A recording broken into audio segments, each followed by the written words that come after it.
everyone, and welcome to the B Show. I am your host, Deborah Voltaire. Hold on, it's Deborah Voltaire Coulange.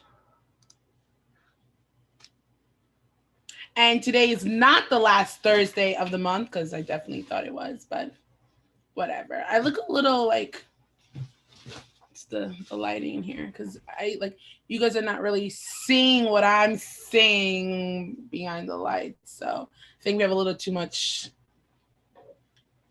I must spill something. Too much light on. Too much light on. Yes, honey. Now you can really see that beat face because I don't know what was. No, too much light. They won't see the beauty. Okay, that's good. Hi, everyone, and welcome to the B Show. Today is Thursday. The bat wings are out, and my Beyonce fan is not on. I really need to talk to management because the way things are working today is really beyond me. Let's do a little talky talk before we get into what we're gonna be discussing today. I'm gonna be up close today, so you can really see my beauty. Beauty by DC, follow her. Anywho, so today on the B Show, we're gonna be talking about like probably something that you guys are like, darn, she talks about a lot, but it's so important because everyone goes through different things in their life, and mental health is very, very big. And you know, I am hard on the Instagram. If you don't follow me, my name is Debstar B, and I saw a famous rapper by the name of Meek Mills. He wrote, and a lot of people retweeted it, like, we really, really need to do something for mental health in the Black community. And as I'm not gonna say words that I can't pronounce. If you know me, you should know there's some words I just can't pronounce. I've, I believe that if you are going through something, you need to speak to your friends and your family, but sometimes you just need someone who doesn't know any ties that you have or anyone else, just to, to speak to yourself. And he's when he said that, I saw that Charlemagne the God wrote he believes the same thing, and I think he's gonna do like open some kind of community for Black people for to get help. And this ties into social media. I know you're like, what's the point of this? So I follow a few people, and a few people follow me. Hey, but one person that I follow is by the name of Patrick Pierre Louis. And one thing about Patrick Pierre Louis, he ain't gonna stay where he don't want to stay. And a lot of people, especially Black men and female, we kind of stay in a place because we think of, like, my hair is sticking up. Sorry.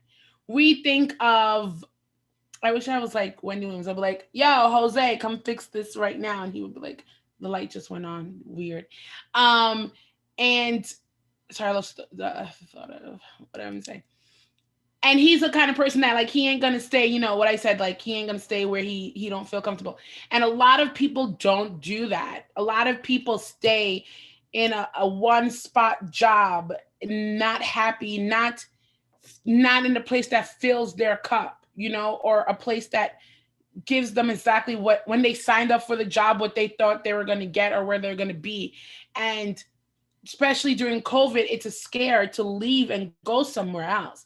And I'm amazed at people who do that, who quit their job and go somewhere else, especially like during COVID. I'm a firm believer in 4 years growth, kind of like high school and college.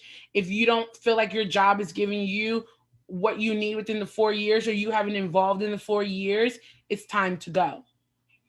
So I'm going to have Patrick Pierre Louis here. We're going to talk a little bit about that, and just about, especially men, Black men do not go to therapy as much as women do. And I don't know why, because 60% of Black men have so much trauma that they don't speak about. And women, we do. And I think that's kind of why we are stronger and wiser, because when we need help, we go and seek it. A lot of people like to self-medicate or think they know it all, right? So we're going to introduce Patrick, and then we're going to talk about the finals. Is that what it's called? The finals that happened on Tuesday. I'm very like, shocked. So I'm gonna have Patrick join in because he thought the Suns were gonna win just like I did, and then I'm gonna have my best friend Ziggy join us. I just like to have him on the show, and I just look for reasons to have him discuss with us because he knew all along that the Bucks were gonna win. Maybe he's a psychic or something. So anyway, ladies and gentlemen, let's please give a round of applause for Patrick Pierre-Louis. But before we do, how do we feel with my hair back? I'm trying to like, get different vibes for my cousin Vanessa's wedding. Tell me how you feel. All right, let's include him into the chat. Admit. Oh my God, I have so many notifications. I'm popping. Hi, welcome to the B Show. What's up? What's up? Good. Thank you for joining me so late. My crew, I think they may have to be fired, but we'll talk about that. Talk about that another time, another day. I got to give you the classic, thank you for having me.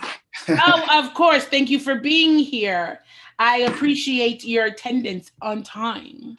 Yep. Yes. So let's dive right into it. I don't know if you heard my little opening monologue. I was saying what kind of brought me to this subject is I follow Meek Mills and like Charlamagne the God, who are like big advocates on therapy and Black men and things that are happening in our community. And he wrote like there needs to be some kind of like apply the pressure on Black people going to seek help and therapy. And like I said, I follow you and I know you're huge on that as well. And so am I. And like the other day I posted something and I was just like, people are like, why the hell does she always post about her mental health? Because you don't know who else is going through it. Mental health comes in different shapes, sizes, colors. And if you could just kind of like help someone see like, I'm going through this too, or like for me, I knew I had a mental health problem when I had to go to the hospital and they couldn't perform surgery on me because I had a panic attack. And then that caused my blood pressure to go high. And then that caused them to say, like, you have severe anxiety, which led me to being diagnosed with severe anxiety, to being on Xanax, to getting a therapist, to like trying to like zen myself. And almost 6 months later, my numbers are back to like, not almost, but back to where they were. But it took a lot of discovery and I had to learn you have to love yourself first. You have to put yourself first so that you could be better for other people. Yeah. So tell me a little bit about your journey and for others who may be going through the same thing as well. Oh man. I know. It's a lot. It's like a mini right? therapy also, just to let you know, when we talk about like conversations like this, whoever I have on the show, they're like, damn, we're going deep right now. I'm like, where do I start? Yeah. So what like was your self-discovery kind of like how mine was? Or well, I don't think mine was self-discovery. I think they were like, girl, something's wrong with you. Like my doctor was like, something is wrong. So was that happening to you or you just noticed like something's not right? Yeah, that's a good question. So for me, it was like late 2020. Work was just ridiculous. Like I was working like crazy all day. Demands were high, and it just felt like it didn't matter how much work I got done. There was still so much more work left to go. So, so for me, I got to a point where I was just exasperated. Like I was just done. Like I'm like cringing thinking about like going to work. Like I mean, mind you, I was working from home, but like just the idea of having to get up in the morning and work again was just daunting to me. And I'm like, I've never really felt this way. And then even outside of work, everything just felt off. So a combination of those two things, I was just like, I did feel like calling my manager right now and telling him like, yo, I want nothing to do with this job. Mind you, I had just got a pretty nice raise too, like 4 months prior. And I follow you and you're like so happy when you first got the job. Yeah, definitely. So I was just like, yo, like I'm very, very vulnerable right now. Like I'm in a place right now where I just don't give a fuck what the hell happens. And I'm like, that's how I felt. But I knew in my head, like, I'm like, that's not what I want. Like, I don't want to just walk away from this shit. So that was when I had a little bit of a wake up That's the call. scariest thing, right? Yeah. It's like when you have like two conflicts, like what you're supposed to do and what you need to do. And when you And also like program a certain way. Yeah, those conflicts are real. They are real conflicts. And they eat at you. Like you're up at night. Like one thing my therapist told me to do, which you have to speak about it. You have to. Because I'm a kind of person, if I don't get it out, it just stays here and it hurts. Like it physically hurts me. Yeah. Yeah, no, definitely. So I got to that point, I was just like, yo, like, I don't give a fuck about this job. Yeah. I don't give a fuck about much. Like, I want nothing to do with this shit. And I actually did give my manager that call and told him. And the crazy thing, he's like, yo, I feel the same way. Oh my God. I was like, no way. You know, like I was not expecting that whatsoever. Yeah. So at that point, I was just like, all right, like I need to do something about it because this is crazy. So interestingly enough, my job actually had like an in-house counselor. That's like, amazing. That should be like at every job, but that's amazing. Yeah. So the thing is, you do up to like 5 therapy sessions with that in-house counselor, and that in-house counselor is 100% like independent. Like they don't share any of this stuff with like your team or anybody. Like it's 100% confidential. That's good. And they have zero interest in like the company. Like they just want what's well for your well-being. Yeah.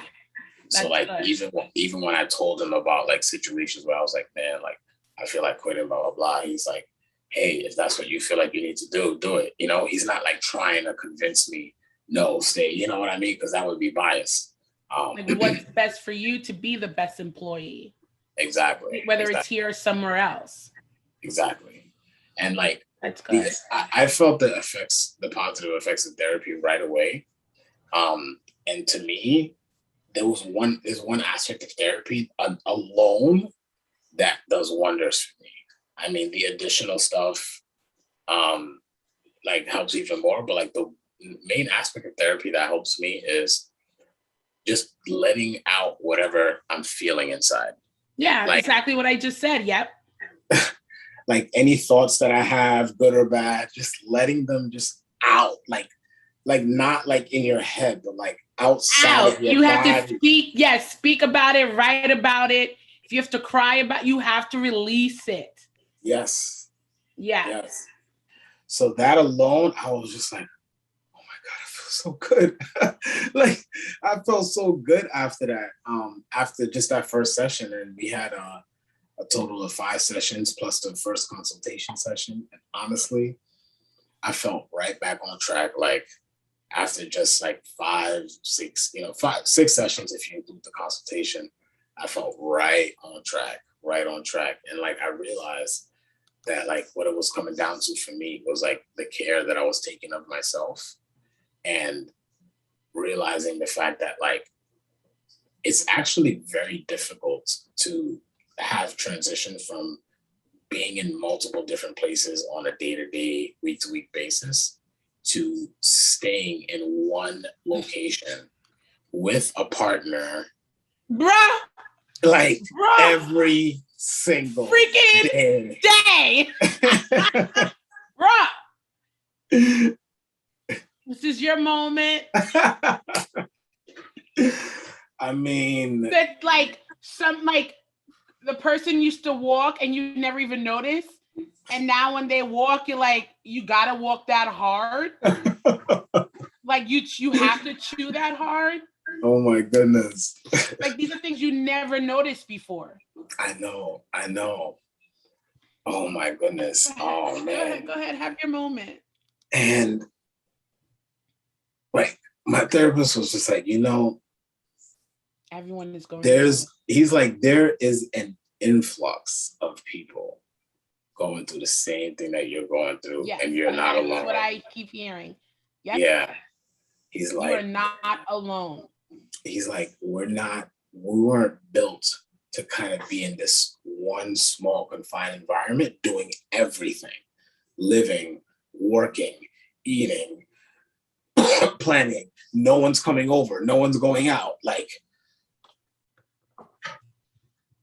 At first, it was fun and games. Yes. The first it was month like, was yo, lit. we're gonna drink all day. The first 3 to 6 months, we're gonna drink all day. We're gonna stay up. We're gonna watch movies. Like, then you start watching, like, wait, people are dying. Wait, people are getting shot. Wait, I can't even go out to like protest.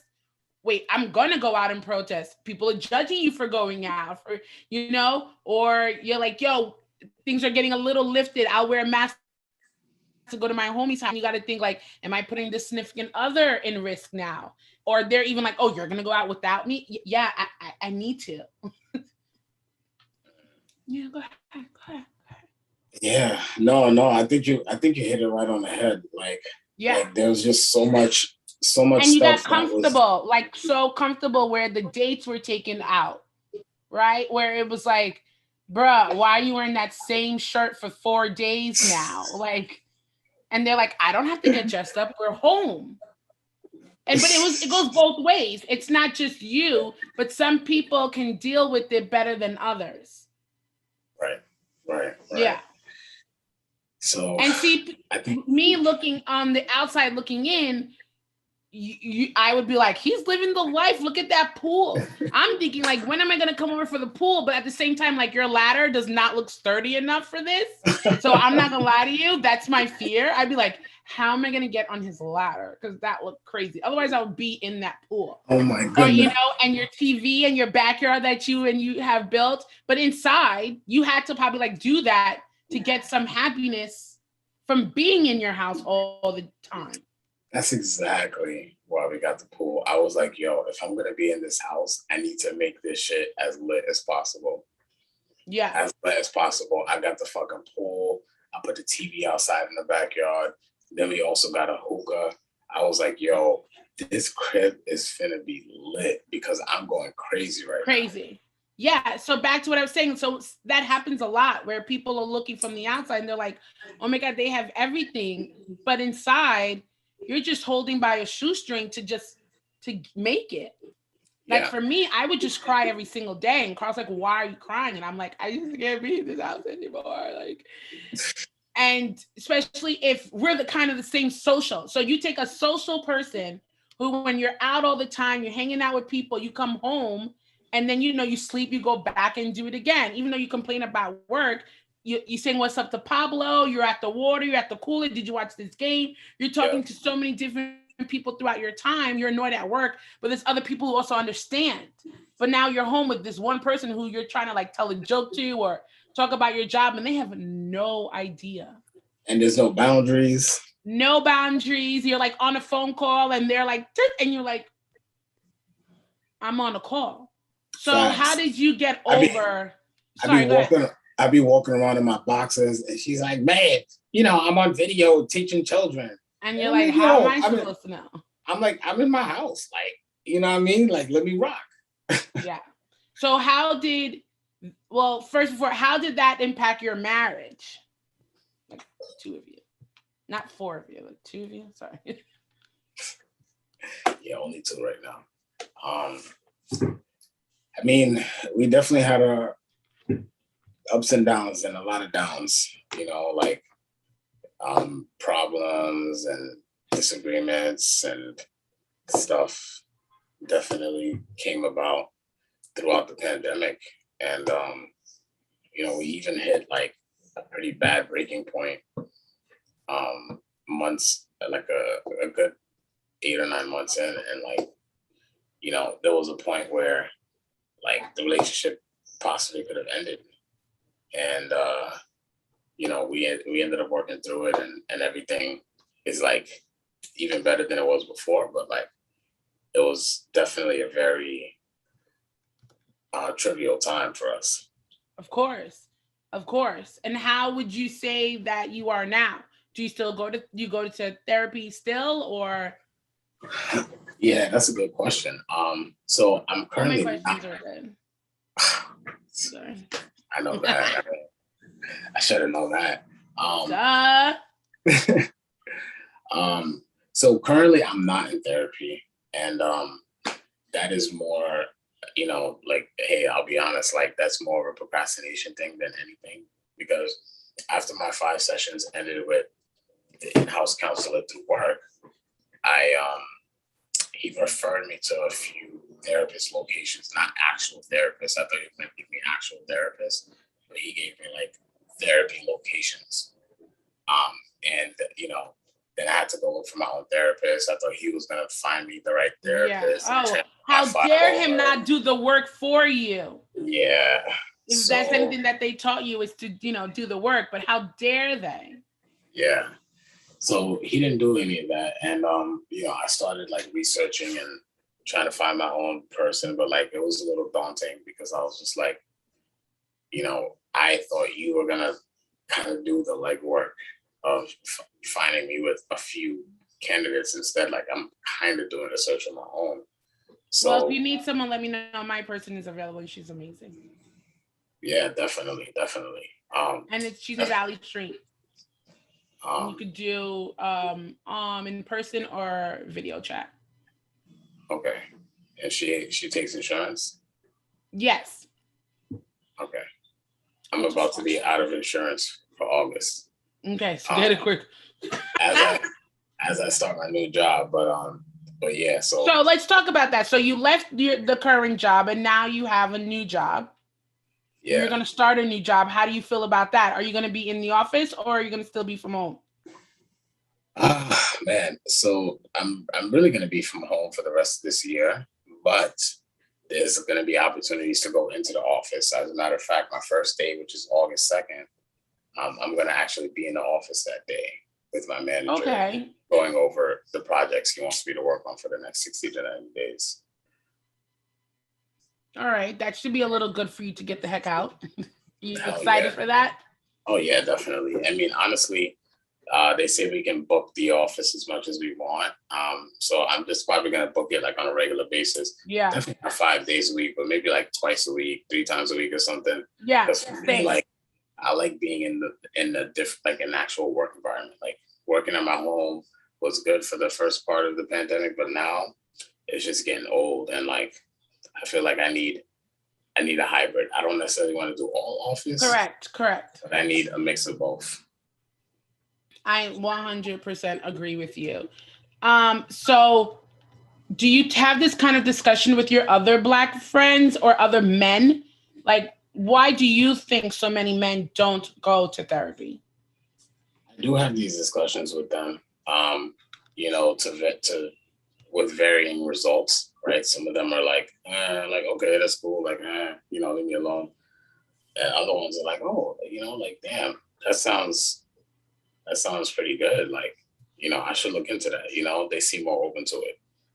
Whether they actually do it or not is another story, but they definitely seem more open to it. So, I feel like I'm like at the 50-50 point when it comes to my friends. Like half of them is like, nah, bro, like chill, I'm good. The other half is like, yeah, like I'd be open to that. But at the same time, you can't make anyone do anything, right? You can only tell people how they could better their life, and they got to do the work and not look for a therapist to do it for them.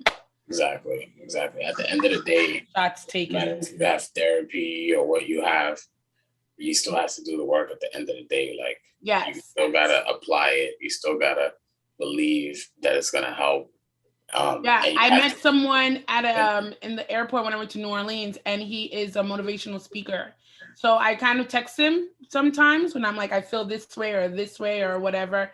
I met him like 2 weeks ago, and he actually just said that to me the other day where I was like, honestly, I'm kind of in a way where I'm just following like, family and friends and everything with Bravo and celebrity news. But otherwise, it's a lot of affirmations that I follow and a lot of things that help me think outside the box and positive vibes. And he was like, we can get so much information. He's like, you can get so much from me. You can get so much from Joel Osteen. You can get so much from moon men's or psychologists or whatever, but you got to do the work.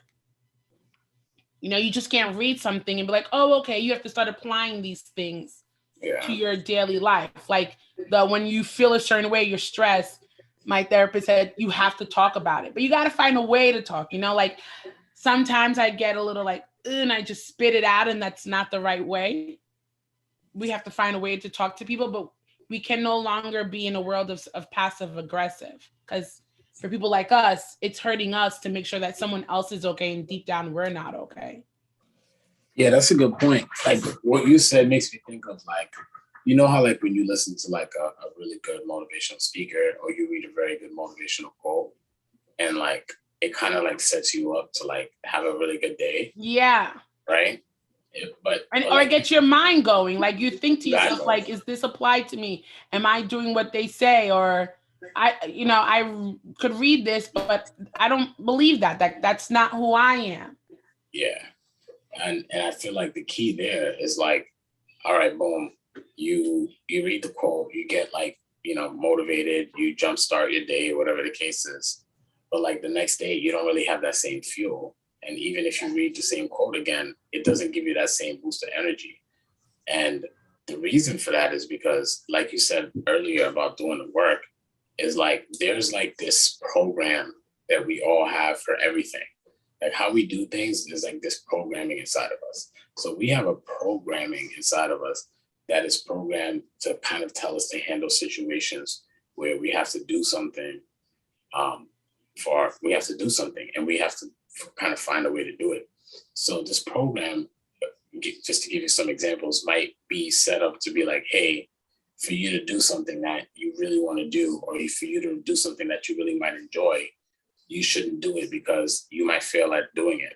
Now, you may not hear those words inside of your head, but the program is set up to try to protect you and block you from doing certain things. That's called cognitive behavior.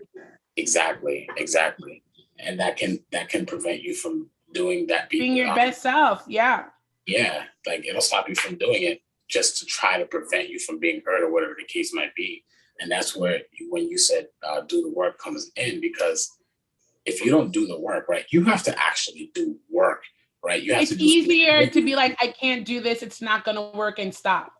Yeah. Like you have to actually do some healing and then some reprogramming to your programs in order for you to start naturally feeling the way you want to feel about certain things. And also, I think that talking to people who will go through the same thing as you is what you kind of need to surround yourself with. Like, yeah. I don't know about your significant other. We have two different mentalities, and he's great, but he's not in my mind or understand what I'm going through. So no matter how much I try to explain, he won't get it. So a conversation with you will be more beneficial to me than a conversation with him, because he's going to make sure I'm okay to the best of his ability, but he doesn't get it. And I think people need to also, it's okay to surround yourself with people who kind of going through the same trauma as you.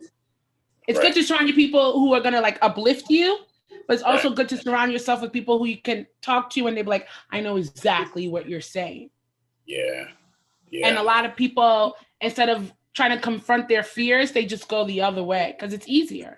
Yeah, exactly. Especially with men. I'm sorry. No, and I mean, I think when you talked to me, didn't you say you see like most women are the one that were seeking help? Listen, like it doesn't matter what type of personal development thing that I attend, whether it's therapy, whether it's workshops, whether it's trainings, women be all up in these joints, yo. Like, I'm just like, yo, why is it 80 to 90% women everywhere I go? Because like, y'all really be spending the time and the resources to work on yourselves. And it's mind blowing. Like, it's not until like I like pause for a second, now I look around the room and I'm like, oh snap. Like even the other day, like, well, not the other day, like a month ago, I did a workshop at work talking about like, how to have more what's more difficult conversations. I'm paraphrasing, like courageous conversations. So I did the workshop and, there was like about 30 of us or whatever the case was. And there was like 6 dudes out of 30, like 24 women and 6 dudes. And I'm just like, I believe it. I was like, listen, my manager's a guy and he can use this training and he's not in this joint. So like, I'm like, hello, like, dude, like, come on guys. Like, we got to do better. Like, look, this shit is dominated by women. And you know, I'm happy to see that, like for the women, because I see them growing each other. But I'm like, yo, guys, we got to do better. Like we got to show up to these things and really work and develop ourselves and become the best versions of ourselves. Because Agreed. not only do we need it, but you know, our counterparts, the women, like they're showing us out. You know what I mean? They're spending time, money, and resources in order to make these things happen and to become better versions of themselves. And I'm just like, man, like, you know, and honestly, I feel like women just from a generational standpoint, just kind of have a chip on their shoulder because, you know, I think about like, you know, from the beginning of time, like how shit was always dominated by men and it still is, you know, if we're being honest, like, you know, women kind of got like the opportunity to work, you know, like in this, I don't remember the years, I want to say 60s, but I could be wrong, but not that long ago, definitely less than 100 years ago. And like, they just, now they make up like what, like 40 something % of the workforce or something like that. And I'm not like, even half. I'm like, that's insane. Like where they went from zero to like all the way up there. And, you know, like you got more women CEOs and investors and I love to see it. Like I really do. I love to see it. And I feel like the investment into just developing themselves and learning themselves. Like nowadays, like I'm meeting, you know, I'll meet women who have like six to 8 different side hustles. Yeah. You know what I mean? Like 6 to 8. Like just so that we can have a seat at the table with other men. Facts. And so that a lot of women don't want to depend on a man for anything. And that's okay. I have a homegirl who she does people's nails, she does people's hairs. She has her own bakery. She puts clothes and stuff together. Like she has a YouTube channel. She's like kind of like a traveler kind of person, so she'd be like posting blogs and stuff like that. And she knows how to decorate. And I'm just like, how do you have time? Like you're doing all of these things great. It's not like you just do them and you kind of BS do them. Like you're doing all of these things great. And I'm just like, how? Like how? You know? And then I mentioned all of that and didn't even mention that, you know, she's working a 9 to 5. You know what I'm saying? Like all those things plus the 9 to 5, you know? So I'm just like, because she's under what she does what I say all the time. If Beyonce could do it, you can do it. We all have the same 24 hours in the day. Yeah. If you're passionate about something, you do it. Life is so short and you have to do what you love. I actually today was told by someone, it's the best to have 2 jobs. One that you get paid to do and you're good at, and another job that you love to do. And you work really hard at the job that pays you so that you can take what you get from that job and apply it to the job that you love. Yeah. So many people, goes back to what I was saying earlier, like to be stuck in a box, right? And they don't like change. I don't like change, but I like to make sure I'm happy. And some people sacrifice their happiness just to stay at one place and not doing their passion. Yeah, no, definitely. And that's the thing, like, you know, you got to know what works for you. Like for some people, the best thing that they can do is quit their job and just start their passion and start from scratch, start from $0. You know, you'll never consider it working, right? Yeah, but you know, but I wouldn't say that's what everyone should do. Like you have to. I agree. Not everyone can quit their job and do hair. Don't be burning people's scalp. Exactly. Good at it. Don't do it. This is not for everyone to quit, people. Yeah. Do what your passion is, but make sure you know what you're doing. Like. Exactly. And you know, do it on the side. We have like the worst allergies going on right now because this is I do. Okay. I do. I'm so sorry. I don't know if we were like it's a new dance trend, you know. Yeah. You know, it'd be like the Tony Yayo, like from back in the day when he used to be like that. You know, so this is my version. No, isn't there a wrestler? You can't see me. Like who's a wrestler who did that? Carl. He's watching. I think a wrestler did that. Wasn't there a John Cena? Was it him? I don't know. I don't watch wrestling. I couldn't tell you. Was John Cena. What? See, when you marry. Nice. But Tony Yayo did this too. Let's give him his credit. You're talking about the you're talking about I said John Cena. Shorty so seductive, dancing on me. Yeah, you're talking about the hood. I'm talking about WWE. Hold on. Yeah. Oh. Okay, I see you, I see you. WWE. I'm about to get mad brownie points. We out here throwing gang signs and shit. No. Doing wrestling. So I also noticed that you went with your wife to do real estate. We have to talk about that.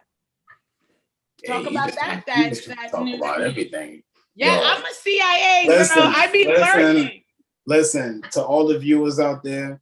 She giving y'all maximum content because she all up in the sauce right now. And I know the MF and flavor. So talk to us about that. All right, so listen, I think there's a statistic out there that says like 90% of the world's billionaire made their wealth in real estate. And especially where we are right now. Yeah. So when you think about that, listen, we don't got to reinvent the wheel here. Like, we talking about building wealth here. Like, we got to get some real estate. So the first property that we cropped is a 3-family crib. We got 2 tenants living in there. Tenants are paying the mortgage. We still working and stuff like that. We stashing our bread. We making moves. We taking trips and shit like that. So, nice. we doing pretty good here. I'm not even going to sugarcoat it. Generational wealth. Yeah. So, this crib is being taken care of. So. And where is it? So this crib is actually in Almont. Another dope thing about it is it's in Almont, right? And they're actually building right across the street from us, the New York Islanders Arena. Correct. So arena. That's went up. So our property value is going up right now, and it's doing really good. And, we're on the verge of, getting our next property. We're still debating on where exactly it's going to be and how we want to set it up. Okay. Like, it might be in Detroit or Cleveland. One of the things we may do instead is just kind of put our money into like a pool of investments where other people, like basically where we form a company and like 10 people who want to invest, who don't necessarily want to do it on their own, put their money in, and we get one property and we all making money off that property. We pull in, pull out anytime. We all get in our dividends every single month. So there's some options on the table as far as like what's next for us. But, for us, like, we both work and stuff like that. She's a teacher. I'm now a commercial finance manager. I haven't started the job yet, so I'll let you know how it is. Still being in finance, you kind of know the tricks and trades about the where to put the money and how it goes. And definitely. Okay. I don't know how the finance part is gonna tie into this new role, but I'm excited to find out. But all that stuff, like we keep in mind, is just like, when you're thinking about the big picture, we're really out here getting our little, pocket change so we can continue to invest in real estate and other business opportunities. It doesn't need to happen overnight. I'm very, very proud of you.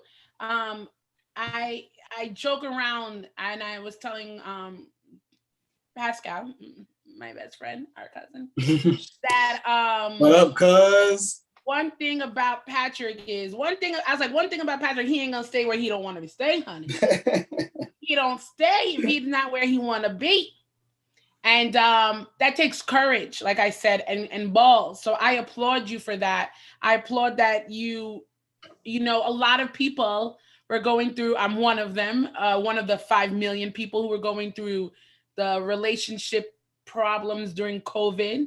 And I'm very happy that we could say we are the people who have not divorced. We stuck through it. Our vows are serious. My vow, even though the man angers me sometimes, but that is my best friend. But that lovey-dovey shit is cool. Oh, I never curse. Sorry. That lovey-dovey stuff is cool. But right now we're gonna switch gears, and you're gonna talk to me and my homie Ziggy about how both of us are disappointed that the Suns did not win. I also need to do my tagline before I get in trouble by my producer. Hold on, okay, tagline time. Sorry, before I get in trouble with my producer. Hold on. Oh, Ziggy. I like your background. It's much better than when you're on the sports hit list. This is not a show that talks about sports. This is a show that talks about everything but nothing about sports. But sometimes I like to talk about sports, and right now that's what we're doing. Ziggy, that's my tagline that I have to say, or Ike Turner will get upset at me. I ain't mad at you. Can you hear? Are you the only one that can see Ziggy? I can't see Ziggy. Hold on. Oh, there you go. What up, Zig? What's going on? What's going on, Patrick? How you, brother? Man, I'm doing great, man. Good to see you, bro. All right. Okay, same here, brother. What's going on, Debbie? Why do we have an echo? Don't worry about why we have an echo. Why do you have your name as Carl? Why are you on my show disrespecting me? This is not a best friend banter. That stays off camera. Not a matter of disrespect, but we've spoken about this on numerous occasions. It's your show, so it should be Deb, not Carl. Ziggy, Carl messed up today. Okay, so okay, so from the jump, I thought it was gonna be the Nets and Lakers, and then I was dumbfounded that that's not what it was. And she's screaming. Then I thought it was gonna be the Nets, and honestly, I don't know who I thought was gonna be after the Nets. But then I thought it was gonna be the Suns. Well, the Suns and the Bucks, and I thought the Suns were gonna win. I was rooting for you know who, and somebody was like, only because he's dating a Kardashian. Yeah, that's the only person I know on the team besides CP3 with his State Farm commercials, which are amazing. So I was rooting for those two. Somebody, I won't say who, told me I was gonna lose. And so I want to talk to you guys, especially, me and Pat thought it was going to be the Suns. I don't know what the heck happened. Yeah. Okay. So it's 2-on-1, mofo.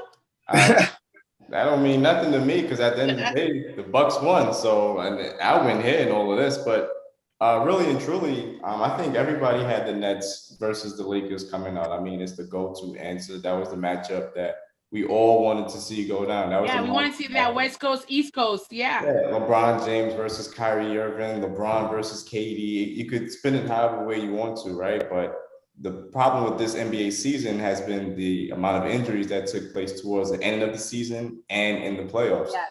So for me personally, when Kyrie Irving went down in that injury against the Milwaukee Bucks, I had the Milwaukee Bucks coming out of the Eastern Conference because I didn't think anybody else could match up with them.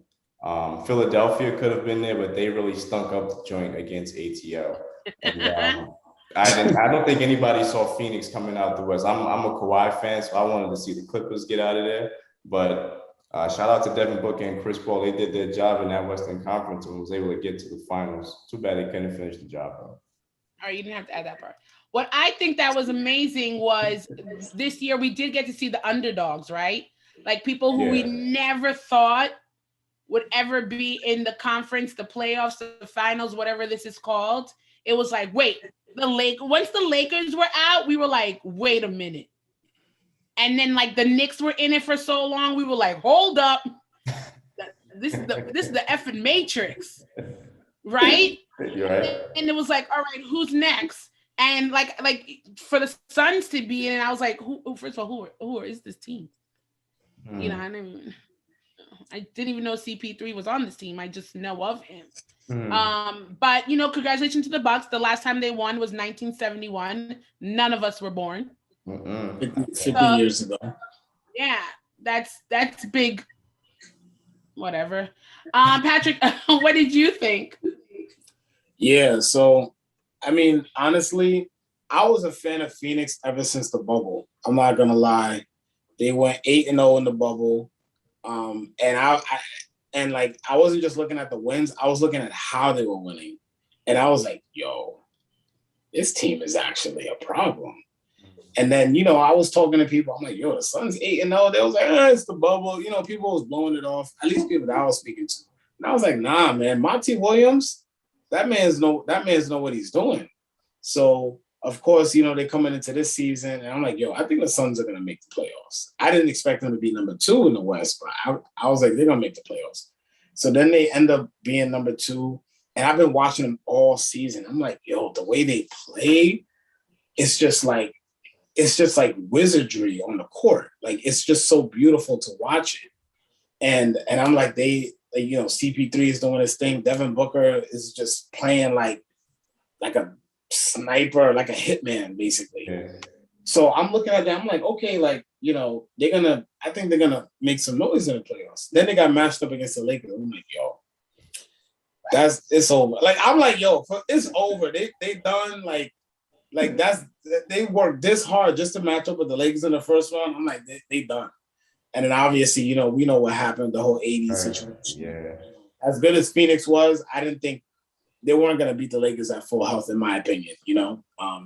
But they did it. AD went down. They did it, and they just keep playing, and then they sweep the Nuggets. Mm-hmm. And I'm like, okay, I know there's no Jamal Murray, but a sweep, like, okay, Suns, I see you. And then they play against the Clippers. Clippers made that a really fun series. Yeah. Really, really fun series. I didn't think the Clippers were gonna beat Phoenix, but especially without Kawhi, but it was a fun ass series. So I'm looking at the Phoenix Suns, and I'm looking at Chris Paul doing this thing. I'm looking at Devin Booker, and then Ayton was low key looking like an all-star, top player. And I'm just like, whoa, like this Suns. I'm like, yo, I think the Suns gonna get the chip. And then Milwaukee just never gave me enough confidence, that they could really, really pull it off. Because even with like Brooklyn, a attack. Yeah, because like even with Brooklyn, it was just like certain slight things had to go their way for them to win that, and then Coach Bud, like, everyone's talking shit about him, including myself. So I'm just like, you know what? Like, I don't believe in the Bucks, man. Like, I think Phoenix is gonna take it. And then the first two games, Phoenix took it, and I was just like, yo, CP3 probably about to get this chip, boy. That's what everyone was cheering for him. Lock and loaded. And then they lost game 3. I'm like, all right, cool. Then they lost game 2. I'm like, all right, like, y'all should have had game 4. But fine. Go back home, win game 5, and seal the deal. And they lost game 5. I was like, and then that song came on. Oh no. Oh no. Oh no. Yeah, it wasn't looking too good. I was at my on Tuesday night, and he was like, if this ref is gonna be in it, he doesn't like CP3, so they're not gonna make it. Scott Foster. And then all of a sudden I get like notifications from the sports hit list group, and they're like, oh, the ref is in. And I told my homeboy, he's like, I'm putting money on the Bucks. They're gonna take it tonight. Just because of that referee. He's like, I'm telling you. And 11:30 on the dot, I get a text, and it was just ching ching ching ching. Just because he just knew. And I was like, wow. That's crazy. I mean, we can't sit here and blame the refs, right? Because at the end of the day, the games were still close, right? According to Sports Hit List. Well, this is the B show, right? Well, this is the Sports Hit List presents the B show. Oh, okay. Oh, you want to run with that? Remember you said that. All right, because Carl will hold you to that. Because I'm gonna stand by my man. I'm gonna stand beside him. I hear that, but at the same time, we can't sit here and blame the refs, right? Chris Paul turned the ball over multiple times in the end of the games in the NBA playoffs and the NBA finals. Patrick, don't shake your head. But it's true. Devin Booker also turned the ball over in a key moment, right? Don't say his name. You got that? What you said? Don't say his name.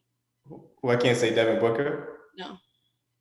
He's a little stressed, but don't say his name. He'll be all right. He's that's my guy, D Book, man. 24 years old. Young. He has a lot to learn. Amazing season. Yeah, for sure. I know it's early, but you sports heads already start with your theories and everything.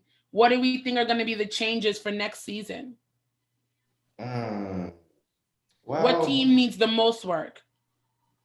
I mean, Celtics are about to get a new coach, Kerry Washington's husband. Nia Long's husband. Nia Long. Sorry. Oh my God. I don't want to confuse, be those people that confuse the Black people. Because they're just both married to Africans. They are. So what team do you think is working right now? Because doesn't it like literally start now, like for the next season? Who do you need to regroup and trade in and trade out? Well, I think. Okay, I'm gonna get back at it. Yeah, I'm gonna keep it brief. I think every team is definitely working right now. Except for the Bucks. I mean, they're celebrating. I could make a case for a lot of teams that hey, this team needs a lot of work. Like, I can make the case for any team, but I'm just going to go with this team, the New Orleans Pelicans. They're on their third head coach in 3 years. It just seems like they're a little confused over there.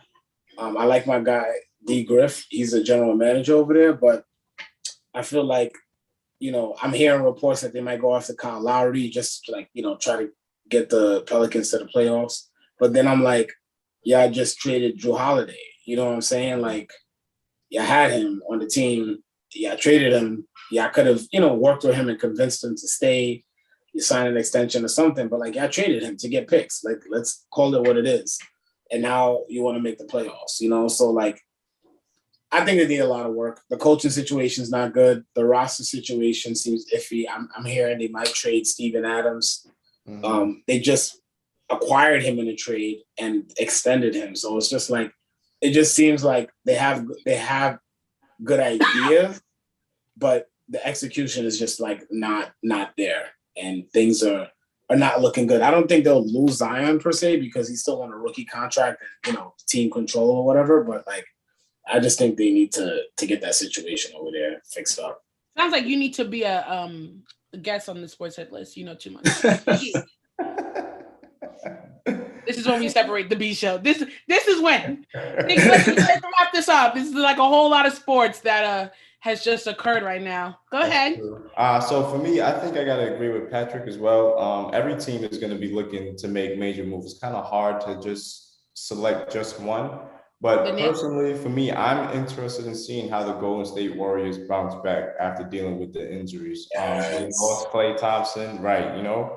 They lost Klay Thompson. They was a little bit shaky in this NBA season. They was almost there. They lost the playing game towards the end, though, and couldn't make the playoffs. So I'm looking forward to seeing what they're doing because they have the 7th and I think the 14th first overall pick. And they're going to be looking to make some kind of moves to possibly swing for a key piece or another all-star to play with Draymond Green, Andrew Wiggins, Steph Curry, and maybe when Klay Thompson gets back. I'm looking forward to seeing how all these teams bounce back from their injuries because, as we said, nobody saw the Phoenix Suns get into the playoffs. And each round, they did play somebody, who was missing a key person, Anthony Davis, Jamal Murray, and then Kawhi Leonard. So I'm looking forward to seeing how these teams adjust to getting back, but mainly the Warriors is what I'm going to be staring at the most. Well, thank you, gentlemen. I would say it wasn't a bore, but it was.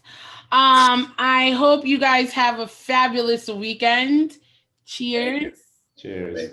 Thank you. All I got is a bottle of water right now. That's all right. This is some coconut mango wine that I got from Trader Joe's, so I'm very organic and very fancy. I have a lighter, so you know what's about to go down after this. Hey. Get them both off my show immediately. Matter of fact, immediately. I had hit the blunt earlier. I'm scared. Oh my God! Cut the show. I was moving a little slow today. Goodbye and remove.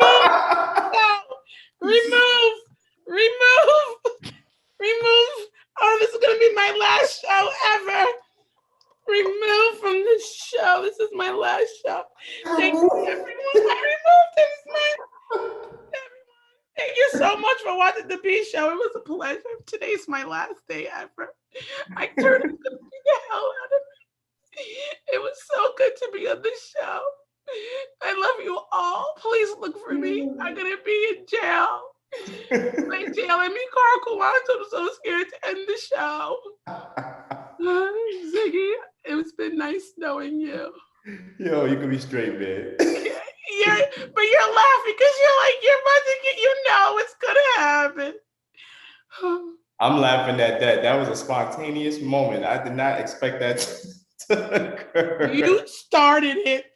So guess what? Remove you.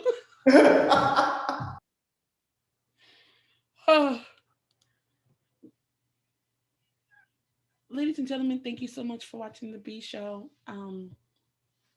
Goodbye.